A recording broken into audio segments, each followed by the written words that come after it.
Kidlat News Updates. Mga balita ngayon, 4 na dating rebelde sumuko sa Sarangani dahil sa takot at hirap sa kilusan. Balikatan 2026, formal na nagtapos, live fire drills at missile tests inulan ng protesta. 14 million pesos na halaga ng hinihinalang shabu na samsam, 3 high-profile drug suspects arestado sa Eastern Visayas. Ako po si Cesar Soriano para ihatid ang nangungunang mga balita sa buong kapuluan ngayon.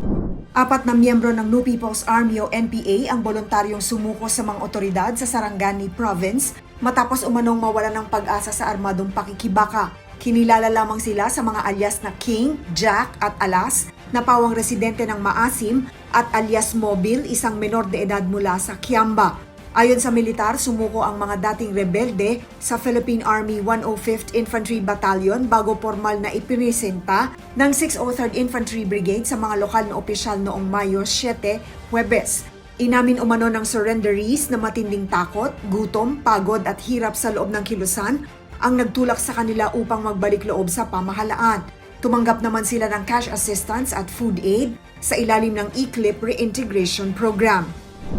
Formal nang nagtapos nitong Mayo 8 sa Camp Aguinaldo ang Exercise Balikatan 2026 na nilahukan ng humigit kumulang 17,000 ng mga tropa mula sa Pilipinas, United States, Australia, Japan, Canada, France at New Zealand.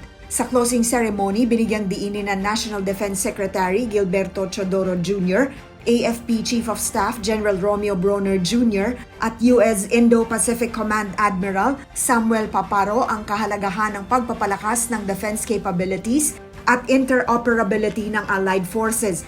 Kabilang sa tampok na aktibidad ng balikatan ang Maritime Strike Exercise noong May 7 nang pinasabog ng AGM-65 Maverick missiles at MK-82 bombs ang decommissioned vessel na BRP Magat Salamat gamit ang FA-50PH at A-29 Super Tucano aircraft ng Philippine Air Force. Kasama rin sa high-profile drills ang kauna-unahang paggamit sa bansa ng US Typhoon missile system na nagpalipad ng inert Tomahawk missile mula Tacloban patungong Fort Magsaysay sa Nueva Ecija.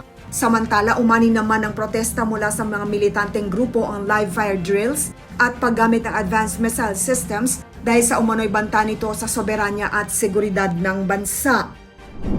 3 high-profile drug suspects ang arestado habang mahigit 14.1 million pesos na halaga ng hinihinalang shabu ang nasamsam sa magkakahiwalay na anti-drug operations ng Philippine National Police o PNP Regional Office 8 sa Eastern Visayas noong May 4 at 5. Kabilang sa mga dinakip sina alias Jepoy, top 1 sa Regional Priority Target List, gayon din sina alias June, top 2 sa RPTL, at alias Chad na itinuturing na high-value individual.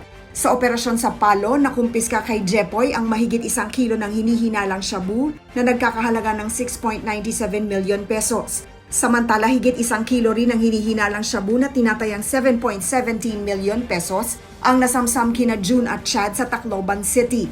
Ayon kay Police Regional Director Brigadier General Jason Capoy, bahagi ito ng pinaigting na intelligence-driven operations laban sa illegal drug networks sa rehiyon. Para sa Kidlat News Channel, ako si Rosalyn Sinchonco, nag-uulat. Ako po si Cesar Soriano, kasama nyo sa bawat pagputo ng balita.